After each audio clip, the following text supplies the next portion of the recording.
Comissão de Direitos Humanos e Minorias, membro da Comissão de Seguridade Social e Família, membro da Comissão de Cultura e membro da Comissão Mista de Enfrentamento à Violência contra a Mulher. Comissão mista porque reúne senadoras, deputadas e o único deputado que sou eu, com identidade de gênero masculina, porque foi o único dentre os homens da Câmara que aceitou integrar essa comissão que enfrenta a violência contra a mulher. Além disso, eu sou um dos coordenadores da Frente Parlamentar pelos Direitos Humanos e da Frente Parlamentar LGBT, pela cidadania LGBT, de lésbicas, gays, bissexuais, travestis e transexuais. Além disso, eu sou também, ao mesmo tempo, ativista de direitos humanos, né? Antes de ser deputado, eu sou ativista de direitos humanos e sou alguém que trabalha na produção do pensamento. Estou na academia, como o Jamie falou. Atualmente, eu dava aula na Veiga de Almeida, mas desde que eu comecei o segundo mandato, eu não consegui mais dar aula para graduação. Atualmente, eu dou aula no mestrado de HIV/AIDS e hepatites virais da Unirio e ministro uma matéria sobre formas de saber, formas de adoecer, as representações da AIDS na literatura e no cinema. Então, essas 37 lideranças compõem um quadro bastante heterogêneo e nós produzimos cenários, como eu disse, esses 4 cenários, a partir das realidades que nós já experimentamos em nossos países. São 4 cenários, como o vídeo mostrou, 2 deles muito próximos, a democracia em tensão, a democracia em agonia, e do outro lado, a democracia em mobilização, a democracia em transformação. De uma maneira grosseira, simples, eu diria que 2 cenários são mais positivos e 2 cenários são mais distópicos. Os quatro cenários já existem, e no caso do nosso país, que é um país continental, com mais de 200 milhões de habitantes, fica claro perceber onde esses cenários estão mais evidentes, onde um se impõe em relação ao outro. O desafio é pensar qual desses cenários vai se impor, não só em toda a América Latina, mas no Brasil, depois desse golpe, ou depois do triunfo do neoliberalismo na América Latina, que é o que vem acontecendo, né? Dessa nova onda neoliberal na América Latina. Qual desses cenários vai se impor? A democracia em tensão é o cenário que a gente mais conhece, é aquele que mais prevaleceu ao longo da história do Brasil. É aquele em que a democracia ela é tão somente uma fachada em que os cidadãos são convidados, para a qual os cidadãos e cidadãs são convidados a participar apenas no momento da eleição. Você é convidado a dar um voto e depois o sistema político se blinda e passa a existir satélite, alheio à população, alheio à sociedade civil. Na democracia em tensão, os rostos novos aparecem, mas eles só são rostos novos na aparência. Na verdade, eles são mais do mesmo. É o velho esquema das capitanias hereditárias.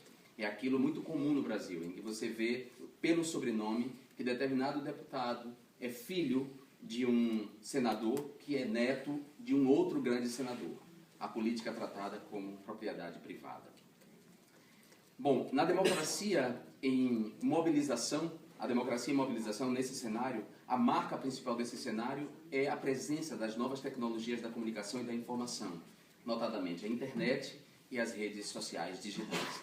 Essas novas tecnologias elas têm impacto profundo nas relações e também nas próprias estruturas cognitivas e na maneira da gente se associar. Na democracia em mobilização, as soluções para os conflitos e para os problemas que enfrentamos não vêm só do Estado. O Estado não é só o único o responsável por solucionar esses conflitos. Muitas dessas soluções vão partir da própria sociedade. Eu sempre gosto de dar o exemplo de algo que aconteceu em São Paulo. Gilberto Kassab, prefeito de São Paulo, fez uma reforma no Largo da Batata sem consultar a população. O Largo da Batata era um lugar vivo, de reunião dos nordestinos, em que as pessoas se encontravam. Havia árvores, bancos, e ele fez uma reforma no Largo da Batata e cobriu a praça toda de granito, sem uma árvore.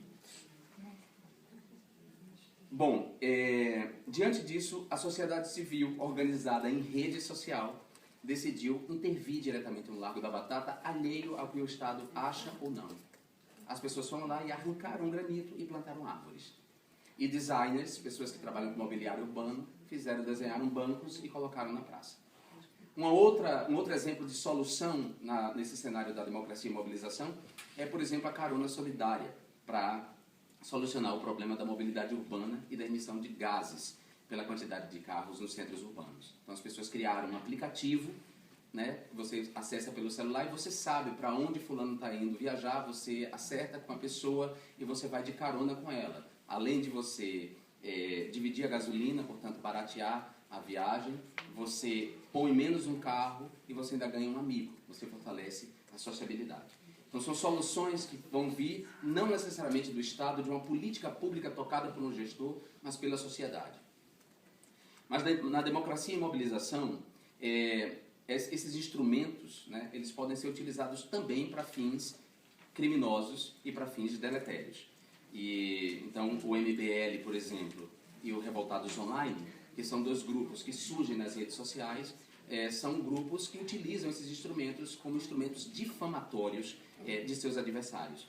São pessoas que não debatem ideias, mas desqualificam pessoas através de vídeos feitos por celulares, em que as pessoas são achicalhadas em restaurantes, em aeroportos e por aí vai. A gente viu muito isso no período agudo do antipetismo no Brasil, em que parlamentares e pessoas sobre as quais sequer pesavam acusações de corrupção eram constrangidas e expostas nas redes. Então, essa é a democracia em mobilização. A democracia em agonia é o cenário mais distópico de todos eles.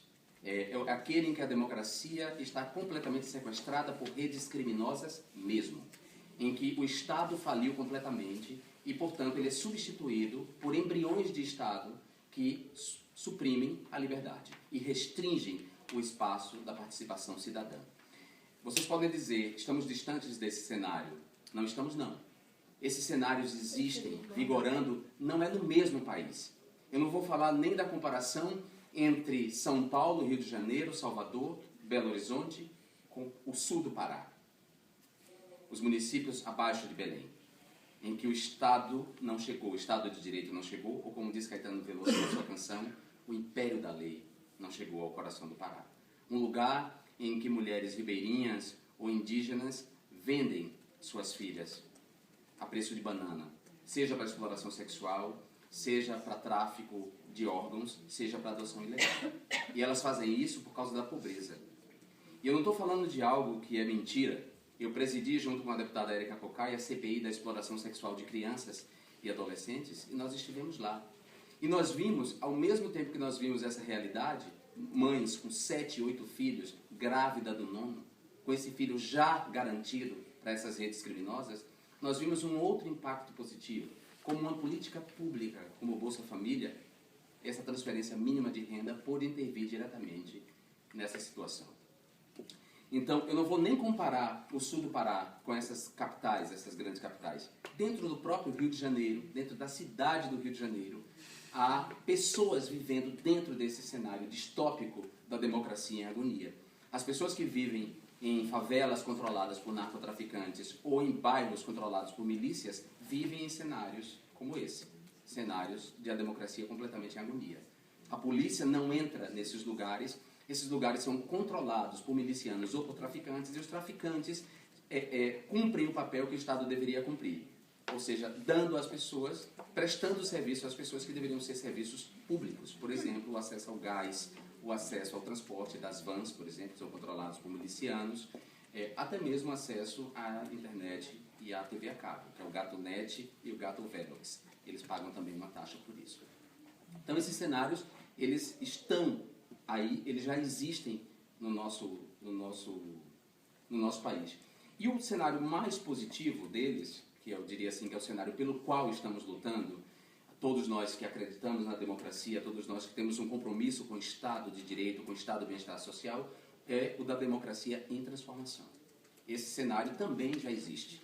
Já há experiências democráticas, não só na institucionalidade, mas fora dela. Esse cenário, já há experiências que apontam para a existência desse cenário.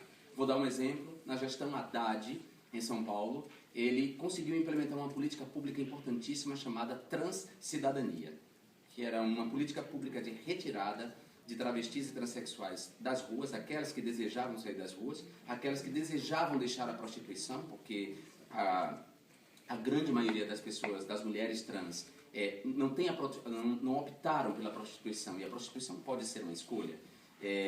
No caso das mulheres trans, prostituição é um destino, quase. E então não tem margem de escolha. E a prostituição, como ela não é regulamentada, ela não é ilegal no nosso país, ao contrário daqui, a prostituição no Brasil não é ilegal, mas ela não é regulamentada. E também a casa de prostituição no Brasil é ilegal, a casa de prostituição é ilegal. O que torna a prática ainda marginalizada e, portanto, com muitos perigos inerentes. Essa política pública, então, convidava travestis e transexuais a saírem das ruas, a fazerem um curso e receberem uma bolsa para cursar e se colocar no mercado de trabalho de outra maneira. Esse é um exemplo de política pública de um cenário da democracia em transformação. Ou a experiência do meu próprio mandato, modéstia à parte. O meu mandato é um mandato que prima pela transparência, a transparência nas redes sociais, a transparência no contato analógico com a sociedade civil organizada, com as universidades, os sindicatos, os movimentos sociais, a praça pública, né? Por exemplo, quando a Comissão de Direitos Humanos foi tomada por fundamentalistas cristãos e teve como presidente o deputado pastor Marco Feliciano, e eu estou dizendo assim porque é assim que ele se apresenta, o deputado pastor Marco Feliciano, nós realizamos as comissões extraordinárias de direitos humanos nas praças públicas das grandes cidades, dos grandes centros urbanos. E não é qualquer deputado federal que encara a praça, que encara o povo nas ruas e o microfone aberto para ouvir tudo que as pessoas têm a dizer, né? Eu faço não só esse exercício de transparência nas redes sociais e nas ruas, mas o meu mandato opera a partir de um conselho social. Então, entre os 513 mandatos que nós temos, porque nós somos 513 deputados e mais 81 senadores, é assim que o nosso parlamento é composto, o Parlamento Federal. Entre os 513 deputados, o único mandato com um conselho social, que opera com o conselho social, é o meu mandato. São mais de 100 pessoas de diferentes áreas da sociedade civil que constroem comigo o mandato, que discutem comigo as proposições legislativas, que trazem demandas para o mandato, sobretudo no que diz respeito à fiscalização do Poder Executivo e discute o orçamento, que é a parte mais importante e que muitos de nós somos alheios, a discussão orçamentária, a discussão sobre a aplicação dos recursos dos nossos impostos. Então esse é o melhor dos cenários. O desafio é pensar qual desses cenários vai se impor até 2030, sobretudo depois do golpe parlamentar contra a nossa democracia. Um golpe complexo, um golpe diferente do golpe de 64, que teve como comissão de frente, para usar a metáfora do carnaval, os militares, as baionetas, os tanques, os fuzis. Agora, o golpe tem uma outra natureza. Ele é uma conjugação, ele não nasce de uma conspiração, como muita gente pode pensar. Meia dúzia de pessoas se uniram para dar o golpe. A coisa não se desenhou assim, exatamente dessa maneira. Mas forças políticas confluíram para destituir a presidenta Dilma da presidência da República, a presidenta eleita.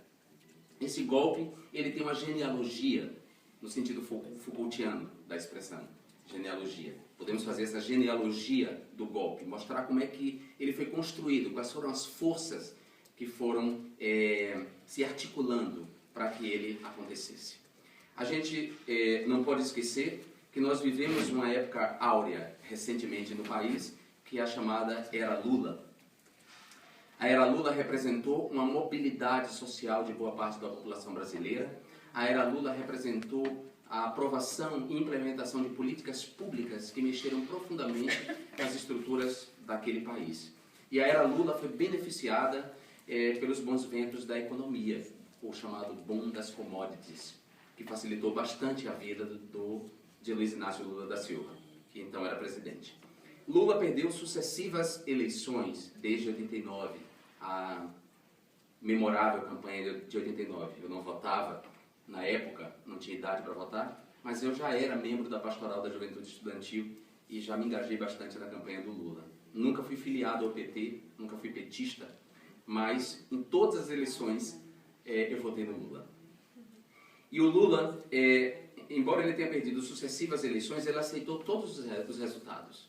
Ele nunca questionou, nem mesmo quando Boni veio ao público para dizer que fraudou o debate eleitoral, que resultou na derrota dele em 89, admitindo que fez uma edição fraudulenta, criminosa, para prejudicá-lo, nem mesmo quando ele soube disso, ele rejeitou, ele contestou o resultado das urnas, aceitou todos os resultados.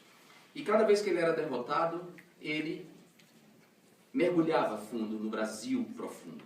Ele conhecia melhor os anseios da população brasileira, sobretudo do país, das pessoas que carregam o país nas costas, as pessoas pobres, as pessoas que estão no interior. Lula captou quais eram essas reivindicações e vocalizou isso de maneira muito clara, através de um programa para atender a essas reivindicações. Ele acumulou com capital político que era difícil para as elites econômicas brasileiras, as elites políticas, era difícil para ela rejeitar. Então Lula convenceu essas elites econômicas, elites políticas, elites herdeiras da aristocracia escravocrata, que sustentou 300 anos de escravidão naquele país, certo? Essas elites. Lula convenceu essas elites de que era barato cuidar dos pobres no Brasil. Essa expressão é dele, não é minha. É barato cuidar dos pobres no Brasil. Lula convenceu essas elites e nasce então o Lulinha Paz e Amor vestido em terno Armani, porque é claro, para fazer esse pacto, essa conciliação de classes que Lula fez, era necessário que ele também modificasse um pouco da sua imagem. Lula fez esse pacto, seus mandatos foram beneficiados pelos bons ventos da economia, nenhum banqueiro, nenhuma grande corporação deixou de ganhar dinheiro na era Lula, mas Lula conseguiu incluir 40 milhões de miseráveis no espaço de consumo. Conseguiu mudar a vida de 40 milhões de pessoas. Lula fez um mandato brilhante, coisa que as elites não esperavam. Elas achavam que ele faria apenas um mandato, um único mandato. Mas ele fez mais que isso, ele se tornou uma referência mundial. O Brasil passou a ser tratado como um país em desenvolvimento. Mudou a geopolítica, se articulou com outros países em desenvolvimento, os BRICS, né? A Rússia, Índia, China e África do Sul, ameaçando a hegemonia norte-americana. Passou a ser uma referência mundial. Aquele cara retirante nordestino de Pernambuco que foi morar numa favela em São Paulo, operário, metalúrgico, que perdeu um dedo, que não falava inglês, que não estudou na universidade, esse cara que não tinha cara dessa elite escravocrata, dessa elite econômica, esse cara se tornou uma grande referência, fez um grande mandato, se reelegeu e reelegeu a sua sucessora. Bom, desde 2005, essas forças políticas vêm tentando encontrar algo que derrubasse Lula, destituísse ele desse lugar em que ele chegou. O Mensalão é uma prova disso. Não quer dizer que o Partido dos Trabalhadores e pessoas do governo Lula não tenham se envolvido em esquemas de corrupção. Não quer dizer que isso não tenha acontecido. Aconteceu. Mas esses esquemas de corrupção, eles sempre existiram. A nossa democracia, ela tem dono, ela sempre teve dono. A nossa democracia sempre representou uma promiscuidade entre interesses privados e a coisa pública. E os interesses privados eram os interesses de poucos. E a compra de parlamentares para aprovar projetos de lei sempre foi prática dos governos federais, porque no Brasil nós temos um presidencialismo de coalizão. Nenhum presidente governa sem o parlamento. Bom, desde o Mensalão procuravam algo para incriminar Lula. Mas, sem conseguir incriminar Lula, os meios de comunicação de massa no Brasil, que estão concentrados na mão de 7 famílias, esses meios de comunicação, buscando incriminar Lula, envenenavam o corpo social, o imaginário da maioria das pessoas acerca do PT. Ou seja, envenenavam a percepção que as pessoas tinham dos fatos da política, em especial da presença do PT no governo federal. Lula consegue reeleger Dilma, mas os bons ventos da economia deixam de soprar. Então, o eco daquela crise econômico-financeira que abalou